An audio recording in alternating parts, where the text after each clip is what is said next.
Hey Chipsters, Gameweek 11 came hard, hey?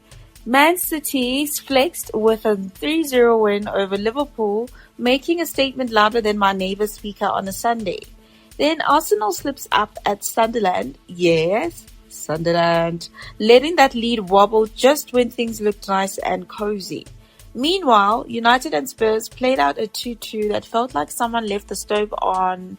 We'll come back later. Survival battles also got spicy too. There's West Ham and Forest grinding out wins like their lives depend on it. And then lastly, FPL managers, you're juggling chips, form and hope like it's a street market. Buckle up, Game Week 12's around the corner and those points do not come cheap.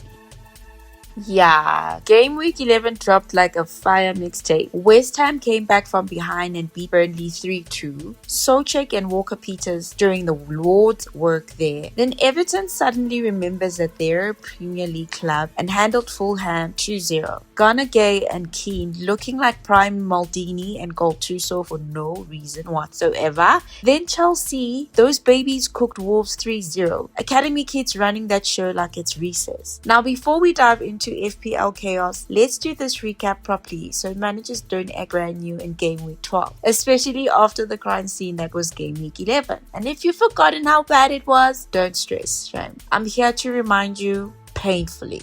Alright, let's talk Club of the Week because someone out there clearly sold their soul to the FPL ancestors. 120 points. And before you even ask, yes, of course, they used a chip. Triple captain merchants, please, all rise. A big shout out to Shaheen Ahmed all the way from Iraq who said, "The world, hold my chai, I'm cooking." Man slapped the armband 3 times nogal, and it had to fall on Martinez, who was the vice captain, who turned that into a prime Brufen from Wi-Fi. See why I said some souls could be sold to FPL ancestors?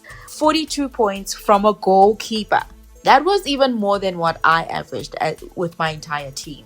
How embarrassing. Then Aston Villa beats Bournemouth 4-0. And my guy Martinez said, clean sheet, done. Penalty save, done. Extra save, say no less. Then in midfield, O'Reilly pulled up after City washed Liverpool 3-0. A clean sheet tax included there. Then Doku dropped double digits like someone told him defenders wore mannequins. I don't know. And then Saka, who's been jogging through half the season, finally decided to clock in and treated Shaheen to a cute goal and all the other managers that had him. And then listen, the ex-Chelsea boys, we're talking about Nectar, Gusto, Zhao, they said you may leave the bridge, but the points follow you. Shaheen, you cooked, you marinated, you deep fried, even little rituals here and there. 120 points with a triple captain. My brother wasn't playing FPL, he was running a points laundering scheme.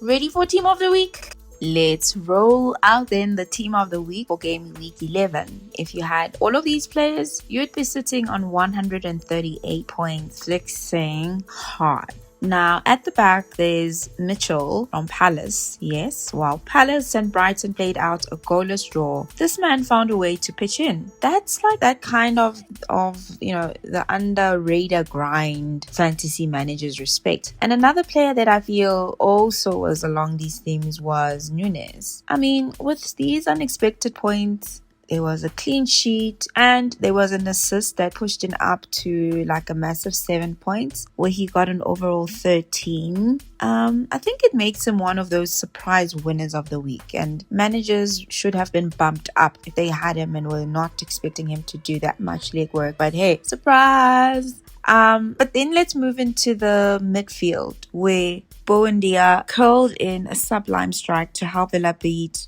Bournemouth 4-0. Talk about turning the pressure into a masterpiece. Then Garnacho obviously caused havoc with 2 assists. Man is moving like he's got cheat codes sometimes, you know. And then up front, I think this one is a bit spicy where Thiago for Brentford, he scored twice, one from the spot and then another in stoppage time to finish off Newcastle and steal the comeback. So these 11 didn't just play, they really performed. And if your team was missing them, then yep, let's just say better luck next game week. So I've added a cool feature onto our show called Player of the Week. And for this week, it goes to none other than Malo Gusto from Chelsea. So yeah, that lad finally scored his first senior goal for Blues after what felt like forever, and forever is like 165 games that he's played. But then, for game week 11, it was like, bam, the breakthrough is here.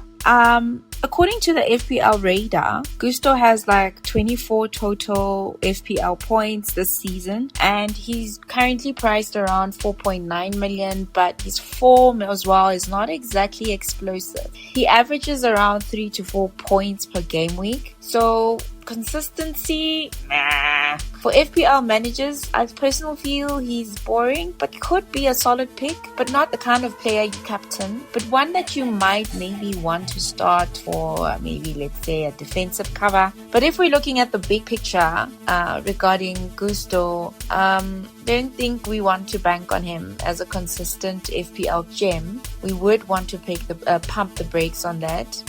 But nonetheless, we need to celebrate the goal. We need to enjoy the highlight. But don't put him in your triple captain slot just yet. Unless you like living dangerously. I mean, respect. Gusto, we see you. But maybe up your points there. Last, but certainly not least, is the EPL eKasi League for Game Week 11. So let's run it cross-pass. Now, Easy FC bounces back to number 1, reminding us that the last week's drop was just pure vibes break. But however, Tetabo is right behind Easy with 647 and breathing down their neck like a tax collector. However, All Out 11 still sits steady in third with 634. It's like Silas is just watching these two play cat and mouse, and maybe one day he's just going to make it to number 1 spot. Who knows? But let's check the middle table where it's very spicy and quite dramatic. Breaking Badly still hogging the 4th spot. So are you going up or down, TK? Gunini, Uhlezi Lapo. And then Barcelona pulling a surprise comeback at 559. Welcome. When then Diogo Jota's shame slides to 6th, and Kepa Clean and KG United scraping for attention, while TM Dragons, who was once the golden child, is chilling at 9th now.